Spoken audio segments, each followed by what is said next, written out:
And we are taking a look at the radar right now as it continues to stay active. It's looked like this for so much of the day. And luckily, this has not been a very heavy rain. So we haven't had any problems with flooding, anything like that. But our ground is getting saturated and we're starting to see some higher rain rates pick up. Not in a lot of spots, but not too far from Lounsville, Lake Secession up toward Anderson. Just a good steady rain tonight. Nothing that's going to cause a whole lot of issues, but we will notice the rain picking up even more in intensity as we get closer to tomorrow morning. Far northern upstate, southern mountains extending up to the northern mountains of Yancey and Mitchell counties. That's where we're going to have the best chance for some localized flooding. So flash flood watch is out until 8 p.m. tomorrow night, with really the worst of it expected early tomorrow morning into the early afternoon as well. Upper 60s tonight, so rain will be likely, and it will again pick up a bit late tonight with that northeast breeze blowing too, so it'll make it feel pretty cool outside. 62 for you in the mountains with showers likely becoming heavier toward tomorrow morning. And then throughout the day, it will be a struggle to warm temperatures up. I think 72 will be lucky if we warm up that much in the upstate. It'll likely stay fairly steady throughout the day as we have that northeast breeze and that rain coming down for at least a good chunk of the daylight hours. As we rate the day on the Carolina Sky Meter, this was a tough one for me. I gave it a 4, kind of in that orange zone.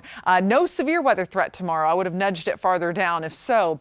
And the flood threat should be fairly isolated. I don't think it's going to be everywhere, but we will still have a threat for some localized flooding, just about all spots, but especially southern mountains, northern upstate. Here's a look at 4 a.m. That's when we're going to have mostly light rain coming down, but pockets of heavier rain develop. You can see some of that with the yellows there as we go throughout the morning. So there's going to be times where the rain is steadier. Sometimes it'll just be really patchy. But this is mid-morning. As we get into the afternoon, notice the activity thins out a bit. There'll still be some rain out there, but it won't be coming down as heavily, won't be as widespread. And then we go into the overnight and it'll stay just with spots of light rain. Morning on Wednesday, again, this is over 24 hours from now. We're still dealing with those showers, but we'll be waiting on a cold front to move in from the west. That's what's going to spark off our last round of rain, and we could have some pockets of heavy rain in here and even an isolated strong storm. But right now it looks like the severe risk should stay to our north.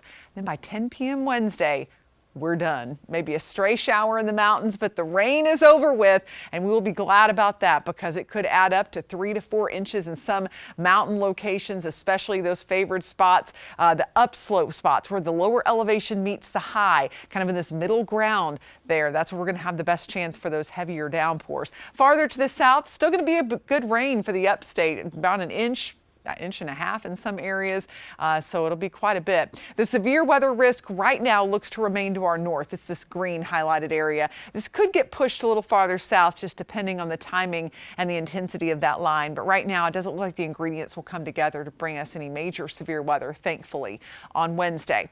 By Thursday, the cold front passes through, and oh, will it feel good outside. It'll feel like fall, and it'll be fall. We'll officially usher it in on Wednesday, but the chilly air really settles in on Friday. And here's Friday morning's temperatures. This is the European model.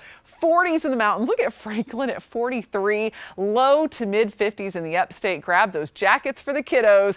Quick check in the tropics. 2 systems that will not impact the U.S., but they're out there. Tropical Storm Peter will stay away from the U.S., and Rose, way out in the Atlantic, will also remain out to sea. So I'm very happy to report that. We don't have to worry about the tropics, just dealing with the local rain we have going on right now. That chance for a few thunderstorms late on Wednesday, and then some beautiful weather settles in for the end of the week. And those lows in the 50s stick around even into this weekend and toward early next week. Of course, you'll want to check in with the morning news from 4:30 to 9 for the latest on your forecast as well as traffic every 10 minutes.